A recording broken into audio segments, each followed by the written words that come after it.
Bueno, vamos a empezar el seminario de Irene. Creo que este es el último seminario del ciclo de seminarios de esta temporada, antes del verano, ¿vale? Y bueno, yo me voy a encargar de moderar y de presentar a nuestra compañera Irene, que es miembro del grupo de tecnología geoespacial y de precisión para una agricultura sostenible de aquí del ICA. Irene es investigadora Juan de la Cierva postdoc y se incorporó aquí al ICA yo creo que hace año y medio ya, ¿no? Eh, Ella se formó como ingeniera de montes en la Escuela de Agrónomos y Montes de Córdoba y yo creo que poco después de terminar, sobre 2014, coincidimos por primera vez en el Instituto de Agricultura Sostenible, donde ella empezó con un contrato de investigación en el grupo de agricultura de teledetección para una agricultura de precisión y malherbología. Después de un año y pico con nosotros, ya consiguió un contrato de investigación en el ILBO, en Gante, y eso le permitió hacer una tesis doctoral en la Universidad Católica de Lovaina. Su tesis doctoral se centró en temas de fenotipado de alto rendimiento, utilizando drones. Ya utilizó drones por primera vez allí en Córdoba, que fue en un grupo pionero en el uso de estas plataformas para el seguimiento de cultivos. Se llevó ese conocimiento, digamos, allí a Bélgica y un poco fue la pionera también del uso de estas tecnologías en el grupo en el que se incorporó. Y poco después de acabar la tesis, ya nos hablará un poco de qué fue su tesis, supongo. Pues ya consiguió un contrato Juan de la Cierva aquí en el grupo nuestro de tecnologías geoespaciales y pues colabora con nosotros actualmente en los proyectos que tenemos vigentes sobre agricultura de precisión, cartografía de malas hierbas para un control localizado, temas de monitorización y estimación de necesidades hídricas en cultivos. Irene también está muy implicada en otras labores de investigación, eso es importante, participa bastante en temas de divulgación, transferencia. Imagino que, como todos sabéis, también es miembro del Comité de Igualdad del ICA. ¿Vale? Entonces, me imagino que ahora veremos el título, pero tengo por aquí anotado que es, a ver dónde está, Crop Inspection from the Sky, the use of UAV, o sea, drones imagery for support management decision. ¿Vale? Pues bueno, gracias Irene. Vale. Vale, pues espero que se me escuche. El título lo vais a ver más adelante, pero primero voy a empezar con esta imagen en la que veis a una médica, absolutamente una pediatra, que está tomando, vamos, que está midiendo el peso de esta paciente, ¿no? Y que también le da otra serie de pruebas para ver si su desarrollo es normal, ¿no? O está dentro de la norma, ¿no? Entonces le va a hacer una serie de test para controlar su desarrollo. También, pues, cuando vamos creciendo, ¿no? Pues tenemos nos vamos desarrollando y también nos siguen haciendo test, ¿no? Nos controlan la temperatura, la capacidad pulmonar, qué tal está nuestra boca, etcétera, ¿no? Y la capacidad pulmonar también. Todos estos tipos de test, pues, requieren una serie de tiempo que hay que ponerle al paciente, ¿no?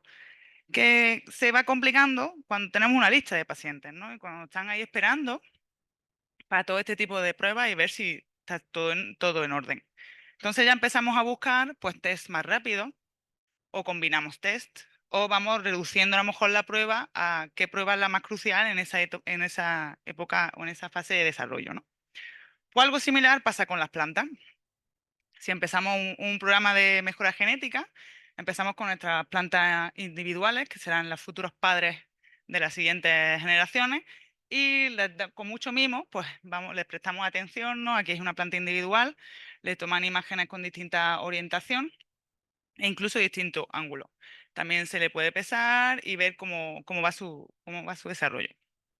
Pero al igual que los pacientes, pues ¿qué pasa, no? Cuando esto no es una sola planta, son decenas y centenares, ¿no? Pues podemos tener este tipo de sistemas con una serie de cintas que van moviendo cada planta, que está identificada con un número único, para siempre pues, saber qué plantas, qué imágenes le corresponden y qué mediciones, ¿no? Pues aquí entran en esta cámara, se le toman imágenes con estos sensores que veis en el techo, distintos ángulos, se pesan y van pasando una detrás de la otra, ¿no? Este tipo de sistema no es barato, ¿no? También requiere, aparte del espacio, en la parte económica, pero y también presenta pues, una serie de limitaciones, porque aquí las condiciones están muy controladas, no está el cultivo en condiciones reales, ¿no? Estas condiciones tan idílicas no las va a tener el agricultor cuando siembre, ¿no? Y aparte, pues estas macetas tienen una limitación en su desarrollo en el macetero, porque tienen una parte del suelo, ¿no? Mira, ahí están regando. Y esto es solo una parte del programa, ¿no? Aquí no nos podemos quedar, hay que ir a la situación real, llevar esto como a campo, ¿no? Entonces, cuando ya tenemos las primeras plantas, las primeras líneas, ya hay que ir al campo para ver qué pasa y verlo en sus condiciones reales. Claro, aquí ya nos limitamos, ¿no? Ya no podemos coger cada plantita, ir midiendo y pesando. Y aquí pues tenemos alrededor de unas 350 variedades de soja. Aquí, bueno, aparte de eso, también para ver su desarrollo y su adaptación, aquí son imágenes de Bélgica, de mi anterior afiliación. También aquí había unas pruebas de deficiencia hídrica, ¿no? Estos como esos paraguas, ¿no? Los rainwater shelters son móviles, están en raíles y se les puede limitar el agua. Claro, cuando tenemos este tipo de ensayos, también tenemos un control. Entonces se nos multiplican también las plantas y las áreas y las variedades a monitorizar y a chequear que está todo bien y su desarrollo. Pues aquí el título de mi charla, ¿no? Es cómo vamos a abordar esto, cómo lo vamos a hacer. Quiero que os quedéis sobre todo con 3 palabras clave, que son inspection, imagery and decisions, porque claro, con las imágenes vamos a ver qué tal está y tomar decisiones en base a veces los parámetros y que derivamos, ¿no? Como bien sabéis, esto es muy breve, nos enfrentamos a una serie de retos en agricultura por el cambio global, con cambio de pauta de precipitación, incremento de temperatura, deterioro de los suelos, ¿no? Y hay que afrontar este tipo de retos para que podamos seguir cultivando y seguir alimentándonos y suplir la demanda que se requiere, ¿no? Y de todo esto dentro de un marco, de unas normas del juego, que nos limitan o no, dependiendo de cómo lo veamos cada uno, hay que llevar a cabo esto, ¿no? Pues una forma de afrontar estos retos, pues a través de la mejora genética, ¿no? De tener una variedades o unos cultivos adaptados o incluso adaptar un nuevo cultivo a una nueva zona local. Y eso se hace pues a través de programas de mejora genética, que consiste en observar, evaluar una serie de características y seleccionar. Y tiene una serie de fases que hasta llegar a tener un nuevo producto que se le puede poner a disponibilidad del agricultor o agricultor. Esta evaluación se suele hacer una parte visual, hay mucha, vamos, se da como una puntuación, ¿no? Dependiendo de qué parámetro se usan distintas escalas, pues del 1 al 5 o del 1 al 9, o también se pueden usar pues otros aparatos, ¿no? Como para medir altura, pues una regla o no, medir clorofila e incluso se pueden hacer medidas destructivas para el tema de rendimiento, ¿no? Pues toda esta evaluación se llama fenotipado, ¿no? Fenotipar, que es evaluar esas características para llevar a cabo la selección. Aún todavía no he dado la solución, ¿eh? Todo programa de mejora pues tiene una serie de fases. Yo me voy a centrar pues en esta aquí, en la tercera. Eh, Adaptar o mejorar un cultivo a nuestra zona local, porque es que es importante, porque no todos tenemos las mismas condiciones de desarrollo para nuestros cultivos, pues hay que hacerlo, conlleva un tiempo, incluso una década. Entonces, lo que queremos es, pues, a través del uso de la tecnología, tratar de acortar y de hacer las decisiones como más rápidas. La unión de distintas disciplinas no nuevas se está viendo cada vez más que es necesaria, que no podamos trabajar solas. Entonces, aquí el link entre la teledetección, que es el tomar imágenes o tomar información sin tocar un objeto, y con el fenotipado, ¿no? Que es extraer esa serie de características relevantes. La teledetección pues, nos va a permitir, pues, por ejemplo, cubrir todos los 2 ensayos en el mismo día y en un corto periodo de tiempo, ¿no? Esa es una de las ventajas principales que nos permite los drones, ¿no? Además, tienen bastante grado de detalle, dependiendo del sensor que empleemos, pero eso más adelante lo detallaré. Y también, pues, más detalle comparado a ciertos métodos que podemos emplear en campo, ¿no? Tal vez se ve muy pequeño, pero aquí este aparato es un Rising Plate Meter que sirve para medir la altura y densidad de los pastos. Se usa mucho en Holanda, bueno, Países Bajos y en Bélgica. Pero, claro, nos da la altura un poco de media de esa zona que cubre el plato, ¿no? En parte, si tenemos la misma zona con el dron, pues vemos incluso la variabilidad que hay dentro de esa zona de interés, ¿no? Que podemos ver si el crecimiento es homogéneo o no. Y en este caso, en el que estamos hablando en fenotipado, donde hay que seleccionar y las áreas de interés son bastante pequeñas, pues hay que emplear el dron en lugar del satélite por temas de resolución. Los píxeles son más pequeños y es que es necesario. Para otras aplicaciones, pues sí que iríamos a satélite. Otra ventaja que nos permite es volar con la frecuencia que es necesaria para monitorizar la característica de interés. Podemos hacerlo más espaciado o menos.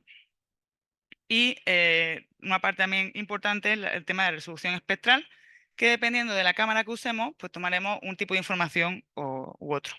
Voy a detallar un poco más aquí, por si acaso, aunque yo creo que a lo mejor más de uno sabe cómo funciona un sensor, pero por si acaso, hay sensores activos y pasivos. Activo es que emite su propia luz o su propio haz de energía, como puede ser un LIDAR, ¿no? Que el LIDAR sirve sobre todo para medir altura, que emite un láser, rebota y vuelve a recoger ese láser. Pues yo voy a hablar de pasivo, que necesita una fuente externa de iluminación, que en este caso es nuestro bien grande amigo Sol. Así que no vamos mal de energía. Y lo que va a hacer el sensor es captar esta radiación reflejada por los objetos. Y dependiendo en qué parte del espectro electromagnético nos encontremos o cojamos la información, pues tendremos un tipo de información o de otro. Si nos vamos a la parte visual, que es como nuestros ojos o nuestro aparato del teléfono, o sea, en el móvil, pues cogeremos una imagen en color, ¿no? Como la que veis abajo. O si ya nos vamos a otra parte del espectro, en el infrarrojo lejano, pues ya nos vamos para la temperatura. Dependiendo de dónde capte la información nuestro sensor, pues nos proporcionará un tipo u otro de información. Tal vez os preguntáis por qué o cómo somos capaces en teledetección separar distintas cosas que nos encontramos en los escenarios agrícolas, ¿no? Como puede ser el suelo o la parte de vegetación. Pues tiene que ver con su comportamiento a lo largo del espectro. Tienen como una firma, un DNI único. Y de ahí que, por ejemplo, en verde, la parte de la vegetación, ¿no? Veis, tiene aquí un pico muy característico que incrementa. El agua, pues tiene toda la hora mucho más bajo, e incluso el suelo, pues veis que en marrón tiene otro comportamiento. Pues jugando con esta información espectral que tenemos disponible, pues vamos separando como capas información que hay. Dentro de la vegetación, como bien he dicho que antes os fijarais en el piquito este, es bastante, bueno, está muy relacionado con el estado de nuestra vegetación.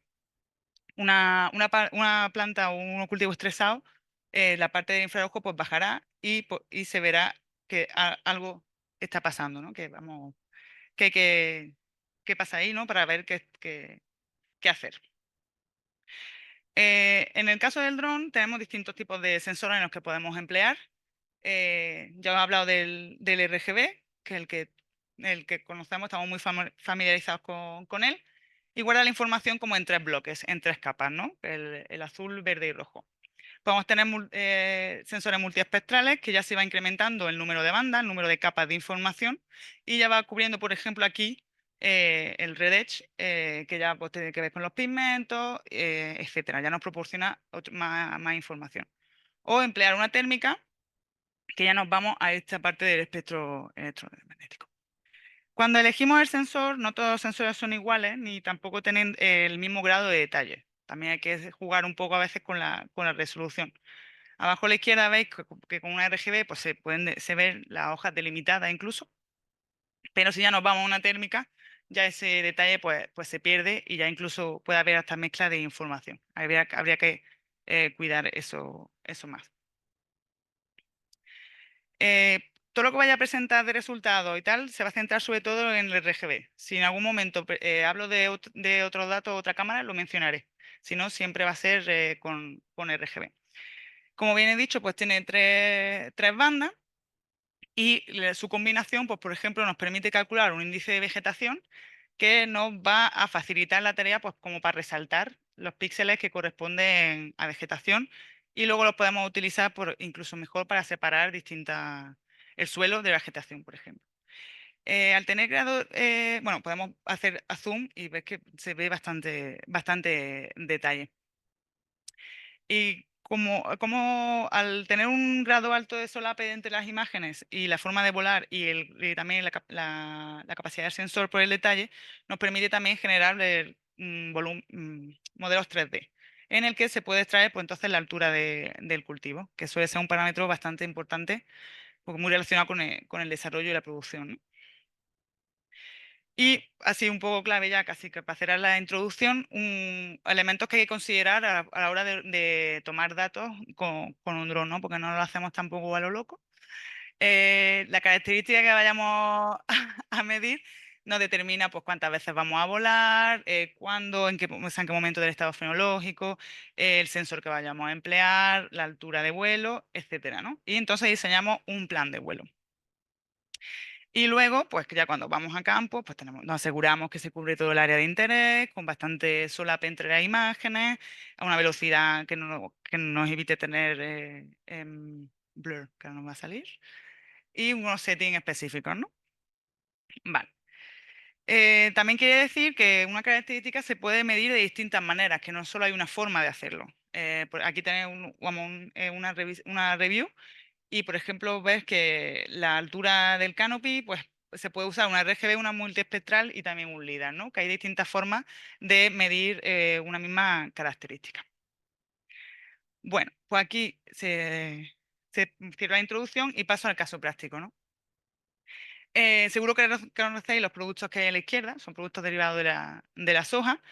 En este caso, yo estaba en Bélgica y era un nuevo producto, un nuevo cultivo a adaptar, porque traía una nueva oportunidad económica a los agricultores. También hay empresas, que más de uno seguro que conocéis, pero no la voy a nombrar, que producen productos y que le daría un plus, un valor añadido, tener soja local y no tener que depender de la importación. Entonces, pues aquí es el momento de adaptar el cultivo y hay que hacer una serie de requisitos, una lista de deseos de cómo tiene que ser nuestra variedad, pues tiene que crecer en menor tiempo que en Brasil, porque en Brasil pues el tiempo a lo mejor es bastante más bueno y tiene un periodo de crecimiento más alto, unas temperaturas más altas y tal. Queremos que se desarrolle rápido, ¿no? Pues entonces hay una serie de deseos que queremos conseguir a través del programa de mejora, ¿no? Pues entonces el objetivo es adaptar el cultivo a Bélgica.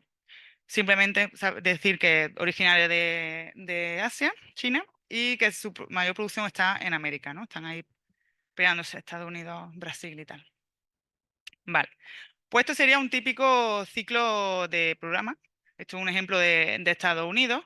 Aquí ya veis que tarda un poquito, no una década, son un poquito menos de años, pero esto depende de cada programa y sitio. Y lo que queremos es que, usando la tecnología, pues acortar.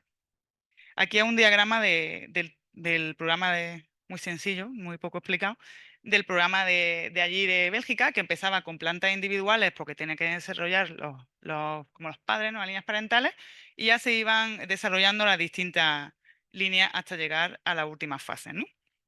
Bueno, pues empezamos nuestro típico programa de mejora genética con centenares de variedades que vienen de Asia, de América, de Europa, etcétera. Hay una sin cribar y hay que testearlas, ¿no? Hay que comprobar cómo se desarrollan nuestras circunstancias.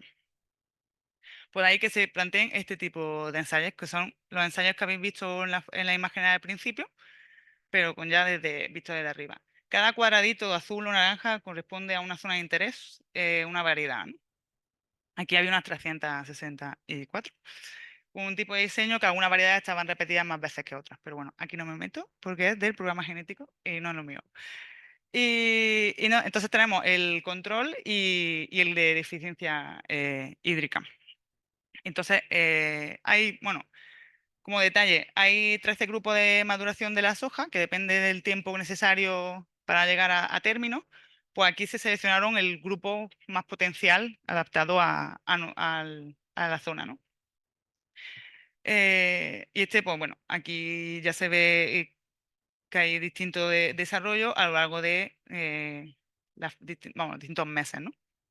Y la idea, pues, es emplear teledetección, imágenes de dron, pues, para comparar. Aquí simplemente un transecto de las tres mismas variedades en dos distintas fechas y ya se ve que hay algunas más altas que otras, ¿no? Y el desarrollo en los dos momentos. Lo que nos permitirá luego, pues, comparar. Esto siempre va de comparar y seleccionar, como un casting. Y como bien os he indicado antes, es importante que nosotros también tomemos la información de los píxeles que se requieren, porque nosotros, por ejemplo, uno de los parámetros que nos importaba era la cobertura, y es importante pues solo seleccionar los píxeles de cobertura. Entonces se hace como una máscara para seleccionar los píxeles de interés. Y esto se hace con un índice de vegetación, que ya he explicado antes cómo era. Pues nada, aquí tenemos nuestro desarrollo de la soja con su parte vegetativa y reproductiva y con una serie de parámetros, ahí en el fondo lo veréis poco, pero ahora hago un zoom, de cruciales y que hay que tener en cuenta para tener nuestra nueva variedad. Nosotros nos vamos a centrar en tres: With Control, Maximum Height Biomass and Maturity, porque tienen relación con la emergencia del establecimiento y con el vigor temprano del cultivo, que evita pues, que entren especies no deseadas en nuestra parcelita, la denominada mala hierba. Maximum Height en Biomass también tiene que ver con cómo de rápido crece. También es importante la altura en la soja porque también está relacionado con el número de frutos que puede producir, pero tampoco la queremos muy alta, porque si es muy alta, pues ya cuando va cogiendo peso como que se va ladeando y hay lodging. Y también una parte importante, la última, con la senescencia, porque es el ritmo de cómo de rápido madura, ¿no? Que seguro que lo sabéis, pero el verano y el clima en Bélgica no es el más bueno, ¿no? Entonces influye mucho la temperatura y interesa que se acorte el ciclo al llegar a término. Pues bien, vamos haciendo imágenes, ¿no? A lo largo de las distintas fases. Y como nos permite volar con la frecuencia que queremos, en este caso fuimos a una frecuencia bastante alta, pues podemos integrar todos esos puntos de toma de datos e incluso pues, hacer un fitting de una curva de desarrollo. Aquí es de altura. Y todos esos puntitos que veis es un vuelo. Es un dato de altura extraído de cada vuelo. Aquí hay unos 14. Y como tenemos este tipo de curvas para todas zonas de interés del ensayo, o sea, para cada variedad, pues como siempre, aquí otra vez, comparar, ¿no? Se puede ver las diferencias que hay entre las variedades. Y nada, pues es el número de vuelos. Si hay un hueco, lo más probable, que no me acuerdo ahora mismo, que el sensor tuviese algún problema, que pasa también. Y pues ya se va en distintas fechas, pues se observan diferencias, por ejemplo, aquí en altura entre una variedad u otra, o algunas incluso que no salieron, etcétera, ¿no? Que usted hay que tener en cuenta que el experto va, si lo tiene que hacer en campo, va parcelita a parcelita. Entonces requiere bastante horas o incluso días para medir altura de un ensayo, ¿no? Bueno, ¿y cómo hacemos link, ¿no? ¿Cómo unimos los parámetros, las características que nosotros deseamos con este tipo de información, ¿no? Porque claro, bueno, una curva, vale, bien, pero hay que derivar una serie de parámetros que se relacionen indirectamente o directamente con los traits o características que estamos buscando, ¿no? Pues, de esta curva pues podemos ver en qué momento se llegó a la altura máxima, cuándo ocurrió también el crecimiento, el rango más alto de crecimiento, que tiene que ver con la pendiente de la curva. Se puede calcular una especie de senescencia, no es claramente lo mismo, pero es la diferencia entre la máxima altura y la media de los dos últimos puntos en altura para ver cómo de rápido se ha perdido en altura, porque la soja cuando madura lo que hace es que pierde la hoja. Y al perder la hoja, pues ya la altura incluso pues ya no se puede medir. Entonces vemos cómo o se mide peor con el dron y esa diferencia, esa tasa, pues no está relacionado con la senescencia, ¿no? Pues igual que con la altura, pues otra característica que es la cobertura de suelo, que es como debía se cubrir el suelo, pues también aquí hay otro tipo de curva, ya veis que cambia la forma, porque el máximo de cobertura se suele alcanzar mucho más rápido primero cierran fila, luego crecen en altura. Y se puede pues ver en qué momento se alcanza el 75% de cobertura, también relacionado con la senescencia, etcétera. Con una serie de parámetros que están relacionados pues, con nuestra lista de deseos, ¿no? Que hemos visto antes. ¿Y cómo seleccionamos, cómo combinamos todo este tipo de información, ¿no? Pues podemos combinar dos o tres valores y ir inspeccionando, ¿no? Pues aquí tenemos seleccionado dos variedades que pues vemos que una tuvo un crecimiento, un desarrollo temprano pues más, más rápido que la otra, ¿no? Luego podemos, por ejemplo, comparar dos que tienen un vigor temprano similar, pero ya varían en altura o en el grado de senescencia, ¿no? Porque aquí vemos ya que una ha llegado casi a término y la otra pues está amarilleándose. Pues este tipo de información pues nos permite hacer la selección. Entonces ya pasaríamos a la siguiente ronda, ya desechamos las que no nos interesan, ya nos vamos reduciendo el número de variedades. Y tenemos otro tipo de ensayo en los programas de mejora, ¿no? Ya son plots más grandes, se reduce el número de variedades. Ya estamos con una fase un poco más final, ¿no? Como ya se van viendo cosas. Aquí ya no se mira tanto, tal vez, el vigor temprano, porque ya hemos seleccionado en base a esa capacidad, bueno, a esas características, pero ya a lo mejor lo que sí que nos interesa es el rendimiento y el contenido en proteína, porque esto es lo que le va a interesar también al agricultor y lo que necesitamos, ¿no? Necesitamos que produzca lo suficiente. Entonces, este trabajo estuvo desarrollado en un TFM que supervisé allí y vimos que si era posible estimar contenido de proteína y rendimiento utilizando imágenes. Aquí en este caso no solo se usó RGB, pero ya metimos una multiespectral para tener más información, para poder calcular índices de vegetación distintos e incorporar información. Y funciona un poco igual, ¿no? Dependiendo de las características, pues lo que a ti te interesa que estén en este cuadrante, que es cuando el protein content, el contenido de proteína alto y también que rinda mucho, ¿no? Y intentamos modelizar o vamos a sacar un modelo para estimar el rendimiento y el contenido de proteína. Que aquí no salieron mal, no, pero esos son resultados preliminares y habría que seguir probando. Entonces ya nos vamos acercando, ya tenemos a nuestras variedades de élite, ya casi casi estamos viendo la línea final, ¿no? Y la última parte del programa suelen ser los Variety Trials, que cuando tú vas a poner una variedad nueva al mercado, tú tienes que demostrar que es igual de buena o incluso mejor que la que ya están en el mercado. Entonces, pues la tienes que poner a prueba, comparándola con otras que ya están. Aquí ya de las 364, pues estamos en 25 y algunas de ellas pues son ya que están en el mercado, ¿no?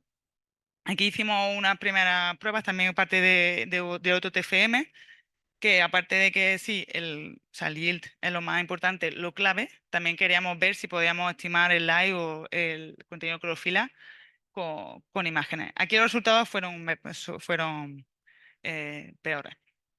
Pero bueno, entonces ya estamos aquí, ya hemos llegado, ya estamos viendo la última fase y ya pues entonces ya podemos seleccionar y conseguir la variedad ganadora que va a ponerse en el mercado, ¿no?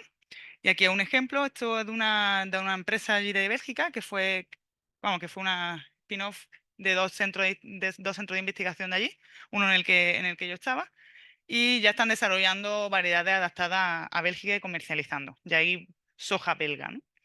Y proporcionan este tipo de información a los agricultores a la hora de decidir cuál es la que más les conviene, con sus características clave, cómo sembrarla y una serie de parámetros, ¿no? Aquí, por ejemplo, está Early Vigor, Growth Height, una serie de parámetros que hemos estado viendo a lo largo de la presentación, ¿no? Y entonces, pues ya hemos llegado y tenemos nuestra variedad en el mercado, ya hemos cumplido todo el ciclo del caso que había presentado. Y nada, para finalizar, simplemente quería recordaros que una característica, un trait, se puede hacer o medir de distintas maneras, que no solo hay un método para hacerlo, que la característica nos determina el sensor y cómo se toman las imágenes, que la fenología, pues claro, el estado del cultivo pues nos va a influir, hay que tenerlo en cuenta. A lo largo de la tesis, porque esto fue una parte vamos, la parte de las curvas y tal, formó parte de mi tesis, se implementó allí en el centro, porque se vio que era una metodología robusta que proporcionaba información relevante para el programa, y quería recalcar que esto se hizo colaborando con el Departamento de Mejora Genética y que estaban bastante interesados en este tipo nuevo de metodología. Y ya está. Muchas gracias.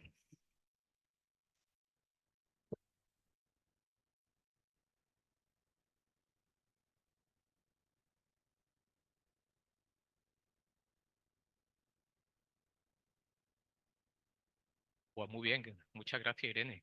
Muy interesante. Bueno, momento para preguntas. ¿Alguna duda, alguna pregunta? ¿No hay nada? Irene, ¿tú sí? Venga, Venga, se te ocurre algo. A ver si puedo contestar también. Claro. No, pero has hablado de tus cosas en Bélgica. Sí, ¿Cómo lo aplicas aquí en Spanish Landscape? Y sé que haces cosas geniales aquí también. ¿Puedes comentar un poco esto, por favor? sí. Gracias. Claro, aquí, bueno, aquí, bueno, ya no tanto fenotipado porque no tenemos este tipo de ensayo aquí vamos, ni el grupo ni el centro, pero sí que es verdad que el fenotipado o seleccionar una nueva variedad forma parte de una de protección de cultivos, porque se pueden tomar distintas decisiones. Tú puedes, puedes tomar o elegir un cultivo, una variedad que se adapte a tu, a tu sitio como una medida preventiva, a luego más adelante cómo de bien va a ir o si va a tener que aplicar pues más fertilizante, más productos y tal. Entonces, otra parte, otra pata de la protección de cultivo. Como bien ha dicho José Manuel, yo empecé en malherbología, en detección de malas hierbas y tal. Entonces, ya esa sí que es una parte que estoy más aquí. Está en proceso, pero aún queda para que llegue el querido paper, ¿no? En tema de fenotipado de cultivo y tal de leñosos sí que me interesa más, porque los leñosos sí que es un cultivo importante, sobre todo aquí en España, y se puede extraer mucha información de las imágenes de dron, ¿no? Entonces voy como abriendo cajones. Ya me quedan pocas cosas pendientes de trabajo en Bélgica, pero ya, claro, esta parte de fenotipado ya no la tocaría tanto. Pero bueno, hay metodologías que sí se pueden extrapolar. Mm. Bien, ya son imágenes. Yo tengo una curiosidad de cuando, cuando pasas con la cámara y miras por ejemplo, quieres ver la cobertura, eso Ujú. se entiende bastante bien, ¿no? El hecho de pues, ver con los píxeles, cuánto. Sí, Pero, por ejemplo, si quieres mirar el contenido de proteínas, ¿eso cómo se traduce desde una imagen a... claro, es una medida indirecta. es una imagen? Si no es, claro, no, porque la proteína es una prueba en laboratorio y O sea, eso lo haces en el esa no se laboratorio y puede luego replicar. lo haces una correlación con lo que Claro, tú haces. obtienes, o sea, se mide en laboratorio y tú lo que intentas hacer es un modelo que tiene parámetros de información espectral. Hacemos índice de vegetación. Entonces intentamos buscar el índice que se relacione más con el contenido de proteína, índice calculado con la información espectral de la cámara, que es limitada, o combinando. Aquí, por ejemplo, probamos a probar, o sea, probamos una fecha, porque lo ideal sería una fecha, porque tú vas una vez, vuelas, y si te da una fecha, todo lo que tú quieres de interés, sería lo ideal. Pero no es el caso, entonces probamos también a combinar distintas fechas, que distinto desarrollo también del cultivo, para ver si la información espectral nos daba eso, pero es una medida indirecta. Mm. Nada. Bueno, yo quiero añadir que en el seminario previo que hizo personas del grupo se habló de la incertidumbre de este tipo de medidas. Yo creo Mm. que también es un tema en el que hay que trabajar, ¿no? Al final das una estimación de algo, pero siempre juegas con unos porcentajes de incertidumbre que hacen que sea más o menos preciso esa medida que estás tomando. Cuanto más indirecta, digamos, la medida, pues bueno, el grado de incertidumbre es mayor y hay otras medidas, como tú has comentado, de cobertura de suelo, que es casi una precisión muy alta, porque realmente estás estimando algo que es visible en la imagen. Lo que Mm. pasa es que Lo bueno que tiene estas plataformas es que puede abarcar una gran superficie Mm. y por método automático al final evalúas algo que en campo sería prácticamente imposible. Entonces también la aportación de los drones. ¿Vale? ¿Había Una otra pregunta, pregunta por sí, ahí? Va adelante que tú, perdón.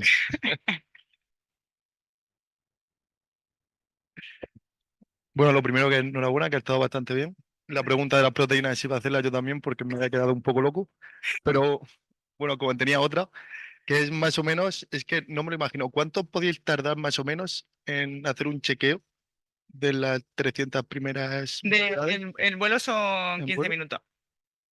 Se vuelve a 30 minutos. Sí, sí, primera fase. La toma de imágenes son 30 minutos. Se vuela a 30, en este caso se volaba a 30 metros de altura y en 15 minutos tú tienes las imágenes. Tú luego te tienes que ir al gabinete, al laboratorio, y tarda 3 o 4 horas en hacerte el ortomosaico. El ortomosaico es la foto grande, como si cosiera una foto con la otra y te hace la foto.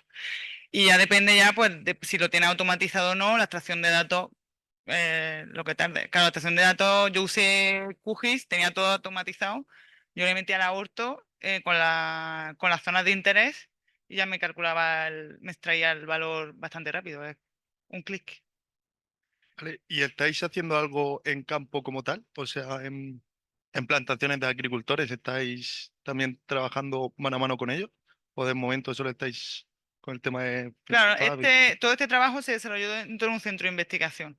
Entonces, todo el programa de mejora genética era del centro. Ahora ya se ha dejado en manos de la empresa. Em, claro, ellos el objetivo es sacar una variedad nueva, entonces luego la venden. Ya la colaboración o el chequeo en campo en agricultor ya sería el siguiente paso y habría que ponerse de acuerdo con él y hacer una inspección. Pero en ese momento eso no estaba ocurriendo. Mm. Bueno, yo añado también, Dale, como dale. soy del grupo, que, bueno, en el caso de Irene, estaba en Bélgica, no trabaja con nosotros, pero aquí en España actualmente sí colaboramos con agricultores, pero más en la parte de cartografía de malas hierbas. Todo el protocolo lo tenemos ya muy avanzado y lo están utilizando a nivel práctico, que es volar con un dron, detectar zonas con malas hierbas. Parte de la tesis de Gustavo es identificar especies de malas hierbas y luego hacer un manejo localizado en base a las especies y la densidad de malas hierbas que está en la parcela. Mm. Y eso se está llevando a cabo a nivel comercial o medio comercial actualmente. Es una de las aplicaciones también que tiene, pues en este caso los drones. ¿Vale? Y bueno, Irene, no sé si antes de que pase a la Ah, vale. pregunta de ella, que actualmente estás dirigiendo la tesis de Diego, Sí. que también no es en tema de Claro, proteína, no es, pero bueno, es es otra una parte también, estrategia también otra, parecida, ¿no? otra estrategia de protección de cultivos, que ya tiene más que ver con biodiversidad y polinizadores, y usar márgenes florales como medida de aumentar la biodiversidad, porque es un objetivo clave en la nueva PAC, ¿no? Aunque ya se lleva arrastrando esto varios años. Y otra forma también de la plata, ¿no? Es que la protección de cultivos se puede ver muy de diversas maneras. Eh, ¿Qué quieres contestarme? Contestarle y le damos el micro a María.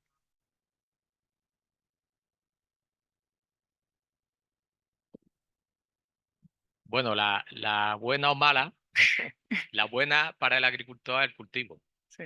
Entonces, la ventaja que tenemos es que el cultivo suele tener un patrón Mm. único, ¿no? Tiene un cultivo de maíz. Bueno, pues la planta de maíz suele ser más o menos parecida.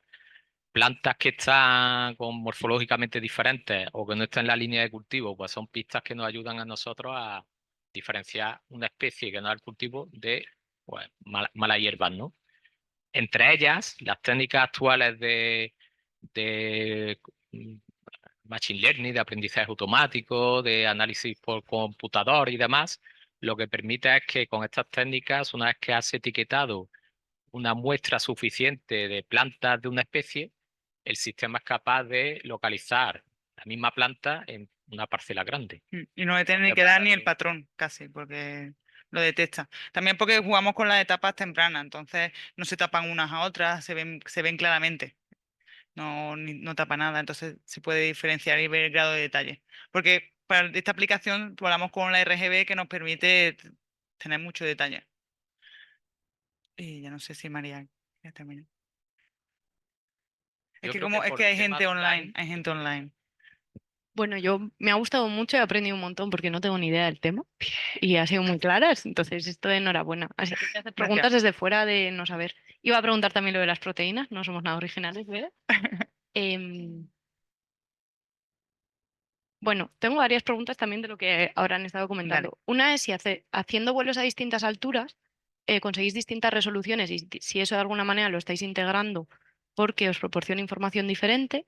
Ujú. Y la otra es, de lo poco que sé yo bueno, de remote sensing, es que al final tiene suficiente resolución como para que distintas plantas tengan una especie de firma diferente, igual que habéis visto que lo puede Ujú. tener los distintos tipos de coberturas, porque igual puedes diferenciar según la estrategia fotosintética que tenga la planta, pero bueno, es que me parecería muy loco que puedas decir, Ya. esta planta refleja de esta manera, esta de esta otra, y que no lo puedas atribuir a que sea un distinto estado de desarrollo o que esta planta está malita o que... Vale, empiezo primero con la de la distinta altura. Sí, la altura, como bien he dicho y te he recogido, cambia el tamaño del píxel, el tamaño del detalle. Jugamos dentro de unos límites. Tampoco queremos volar muy bajo porque te generaría mucho detalle, mucho peso de la imagen, en lo cual luego para procesar te frena y te ralentiza todo.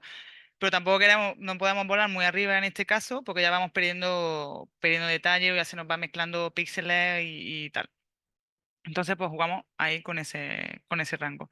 En otras aplicaciones sí que hemos probado a volar cuanto más arriba, porque por ejemplo para detección de mala hierba y hacerlo como una aplicación, lo más adecuado sería volar lo más arriba posible, cubre muchísima más área y tienes tu aplicación bastante más rápido porque es todo más ligero.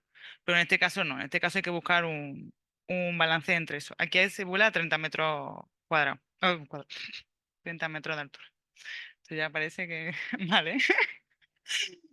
En este caso no lo hemos probado. En otras aplicaciones sí que hemos probado jugar con la resolución. Aquí, porque se volaba a 30, funcionaba bien. Teníamos capacidad de ordenador para que tirara, pues no era tal. Lo que sí sería interesante probar si nos hacen falta 14 vuelos o si con la mitad sería suficiente. Pero eso a mí se me quedó pendiente y no pude hacerlo. Porque sería bastante mejor porque reduce todo el almacenamiento, procesamiento, etcétera. Que no es tanto resolución, pero a veces es la cantidad de imágenes que es que hay que almacenar y tal. La segunda pregunta, diferenciar plantas. Claro, en un estado temprano, tú sigues viendo tus plantitas individuales, pero hay un momento que ya tu canopy está muy mezclado. Pero claro, en el ensayo que yo te he mostrado no se va tanto a planta individual, se estudia una zona, somos como una línea. Entonces ya no vas tanto a una planta individual, ya es una variedad. Y normalmente tu variedad suele ser más o menos homogénea. Hay otros cultivos como el pasto, sí, el olivo perenne, que hay mucha variedad en la variedad. Eso ya, ahí ya ahí sí que habría mucha más diferencia. Pero en la soja, ¿verdad? Que si hay este genotipo se va a comportar más o menos homogéneo. Entonces no hay que llegar a ese grado de detalle de planta individual en estas fases ya de ensayo. Ya se mira la línea y el comportamiento que bien cierran las líneas, etcétera. Las imágenes que te he enseñado, la planta individual, que son ahí hay otro tipo de información. Ya se estudia planta individual, se mide altura, volumen, se hace otra serie de parámetros. Pero ahí sí que está también automatizado y tal. Esa plataforma era de otro centro de investigación, no es nuestra. Pero, bueno, nuestra, no era de donde estaba yo antes. Y eso, entonces, dependiendo de la característica de lo que quieras y las fases en las que estés, el diferencial tanto. Pero en firma espectral, la soja va a tener más o menos siempre la misma firma espectral. Es que la vegetación, eso. Lo que sí que diferencia, por ejemplo, si está en estrés hídrico, que nosotros, como había un ensayo de estrés hídrico, sí que se veía diferencia entre el control y el ensayo. Y así podías comparar variedad con variedad, porque sabes dónde está localizada en el campo. Y ya pues esta zona va con esta variedad, va con esta variedad. No sé si me he explicado. Sí. Vale, perfecto. Gracias. Trabajo esto. Gracias, Irene. La presentación súper bonita. He aprendido porque de esto sé poquito. La primera, una curiosidad. despliegue tecnológico de esa cámara de fenotipado, ¿dónde es? Porque Eso es en Bélgica, en VIP, en otro centro de investigación. Vale. Y tienen, o sea, tienen una cámara individual, la primera que he enseñado, y luego el convoy belt, o sea, la cinta, eso está en Gante. y luego Y otra que la han cosa, ampliado, que esto ya tenía unos años. o sea, o sea, aquí ni en todo el campus del CSIC a lo mejor no tenemos espacio para eso. Y luego otra curiosidad, cuando hablamos de resolución y altura y tipo de cámaras, ¿no? Me imagino que en vuestro sector, en vuestro tema de investigación, la inversión tecnológica es fundamental, ¿no? O sea, tú Mm. puedes jugar con los píxeles, con las alturas o con una resolución de cámara del copón que te Sí, permita, a lo mejor, pues, en lugar de subir mucho y tener y solapar imágenes, pues tener una resolución mayor de la cámara, entonces pues a lo Mm. mejor, aunque la imagen de la cámara pese más, pues necesiten menos imágenes para... sí, hay que completar. buscar un balance entre ese Claro, tipo de yo por cosas. ejemplo cuando trabajo bueno, en temas de resonancia magnética nuclear, por ejemplo, ¿no? Para suelos, ¿no? Tú dices, pues si han comprado un equipo de 1200 MHz, no sé qué, vale 12 millones de euros. Claro, pero cuando yo he ido a utilizar cosas parecidas, te das cuenta que eh, como eso está enfocado a química y a proteínas, cuando tú te vas a suelos, pues puede tener el mejor equipo del mundo, pero no te vale para Claro. lo que tú quieres hacer, porque no está adaptado. En vuestro campo también hay cosas por el estilo, o sea, es como la inversión tecnológica merece la pena hasta cierto punto, o cuanto más mejor. Claro, aquí ya depende a quién le pregunte, te contestaré distinto. Es verdad que durante mi tesis sí que estábamos enfocados en usar cámaras lo más sencillas posible. Entonces, por eso se desarrolló mucho con RGB, porque es un sensor que es bastante fácil de instalar en el dron, descargar las imágenes y el proceso de mosaicado y funcionaba bastante bien. Y hay también unas imágenes que la gente, bueno, los expertos del programa de mejora iba a ser más fácil convencerles que veían cosas, ¿no? Porque se ven las cosas más claramente. Porque claro, estábamos como en la parte de tecnológica y luego el programa de mejora genética y la idea era desarrollar nosotros, pero luego dejárselo en manos de ellos. De eso que también, pues que se emplee QGIS y se haga un script en Python que le tengan que lo entiendan, claro que sí, que hay que entenderlo y hay que saber usarlo, pero que lo tengan como lo más asequible para ellos, ¿no? De ahí que se usará mucho la RGB. Claro, pero claro, también te dicen otros, sensor hiperespectral, muchas bandas, quiero muchas bandas. Pero claro, también trae una complejidad que hay que asumirla. El procesamiento a lo mejor pues cuesta más, pesan más las imágenes, a lo mejor tu programa de mosaicado ya no funciona, te tienes que buscar otras soluciones. Claro, depende. Aquí teníamos filosofía plug and play. O sea, intentar hacerlo más fácil y más rápido de darle la información. Porque claro, a mí no me podían esperar meses tampoco para tomar decisiones, porque tenían que ya seguir con la siguiente fase del programa y tenían que seleccionar. Entonces, querían esa información extra, porque claro, aquí en este momento era información extra, no era la información única que ellos empleaban, que hay que convencer y que hay que demostrar que funciona. Entonces, era información complementaria. Entonces, tampoco podíamos estar probando miles de cosas, porque lo que querían, si me das para esto, pues lo uso. Mm, Vale, muchas gracias. Y nada. Pero si me quieres regalar un sensor. Sí, Marco maneja bastante pasta, podía. Bueno, ¿alguna pregunta más? ¿Algún comentario? Venga. Uy, yo pensaba que. Muchas gracias, Irene, por De la nada. presentación. Mi duda es en cuanto a las enfermedades, detección de enfermedades y de plagas en este caso, Sí. si sería viable a través del análisis de las imágenes, si nos podría identificar tempranamente una enfermedad en un campo para poder actuar antes o con mayor premura Sí. antes de que se extienda. Mm. Claro, aquí ya una RGB te daría muy poca información. Ya tendrías que irte a un sensor multiespectral o incluso hiperespectral. Ya hay aplicaciones o, vamos, estudios que emplean. Sí, nuestra compañera Ana tiene uno en Laurel, me parece. Sí, con aguacate también tenía. Sí, en aguacate, perdón. Y sí, ya hay las primeras. O sea, ya hay trabajo relacionado con enfermedades y detección. Es verdad que es complicado, por lo menos esta es mi opinión, a lo mejor si me equivoco me corrige. A veces saber específicamente esta. Yo puedes detectar que está pasando algo, pero te va a tocar ir a verlo. No, cada enfermedad o cada posibilidad de causa no está tan directa para determinar. Tú vas a detectar qué está pasando, lo puedes hacer en época temprana, porque es verdad que el espectro cambia, o sea que el comportamiento, las plantas se adaptan o cambian bastante rápido. Tema, por ejemplo, de riego, si hicieran los estomas, la temperatura aumenta bastante rápido, ya podrías detectar que está o en estrés o tal. Y en enfermedad, pues pasaría eso. Mirarías ya te irías a una multiespectral o incluso hiperespectral para tener otra parte del espectro que te proporcionará más información. Pero vamos, no sé si quieres añadir algo más, José Manuel.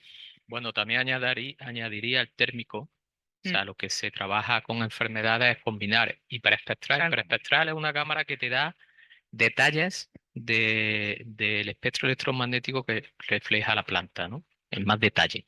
Entonces no se pierde la información por bandas muy anchas, sino que va a mucho detalle. Realmente son medidas que indirectamente te intenta detectar la respuesta fisiológica del cultivo Mm, asociada a la enfermedad. Entonces, si un cultivo, su respuesta fisiológica es un cambio en un pigmento asociado a un incremento de temperatura, pues estas cámaras te dan un chivatazo de que eso está pasando, ¿no? Lo que dice Irene también es verdad, que al final son soluciones dirigidas a un problema conocido. O mm, sea, realmente tú no, con estos sensores no dices, esta es la enfermedad que tiene tal cultivo. O sea, una zona donde hay una enfermedad conocida y este tipo de tecnología te permite hacer una inspección amplia y ver qué tipo de parte del cultivo, árboles o lo que sea, está teniendo esa respuesta fisiológica que ya conocemos está asociada a ese tipo de enfermedad. Se ha usado en muchas aplicaciones, por ejemplo, en Silela en Italia, en olivar un montón, en cultivos herbáceos también se utiliza para detectar zonas con problemas asociados a una enfermedad. mm.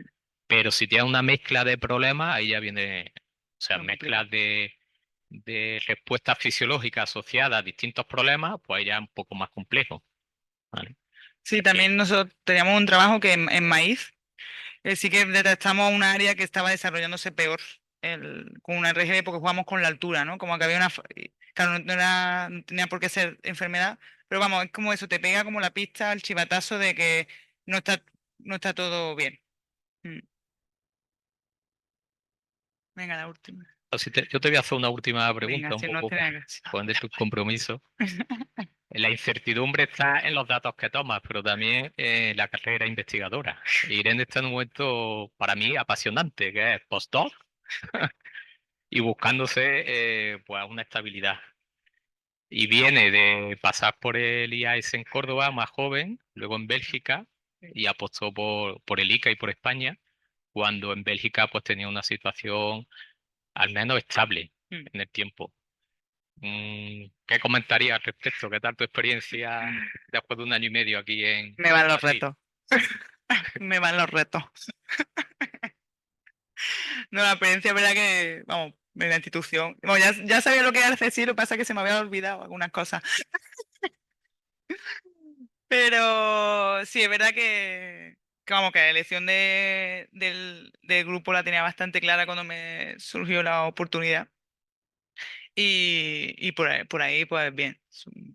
Eso no, ahí no hay, no regrets, ¿no? Es verdad que sí, cambié un poco mi trabajo que estaba haciendo allí, porque ahí estaba muy enfocada al fenotipado, porque las instalaciones de aquel centro es que no os podía imaginar el número de hectáreas que tenían. O sea, es que eso aquello era loco. Y entonces cambia un poco, pero bueno, me da una nueva oportunidad de desarrollar otros campos, también a supervisar por la tesis, una tesis y tal. Entonces, vamos poniéndole retos. Yo creo que aquí me ha cogido bastante bien, por lo menos así me siento, así que por ahí bien. A ver, qué depara el futuro. No, también he encontrado un equipo de baloncesto Claro, eso sí. para jugar, porque es muy aficionado al baloncesto. Bueno, ya es jugadora de baloncesto y es aficionada a la ciencia, Sí, ¿no? algo así. Podemos decir. Ojalá. Y bueno, pues nada más. Gracias a todos por esta horita de estar aquí presentes, a los que están online también. Sí. Y ya creo que nos vemos en los ciclos de seminario de la campaña que viene después del verano. Que paséis buen verano a todos y nos veremos pues, por aquí, por el ICA. Gracias, Irene. Muchas gracias. Un saludo.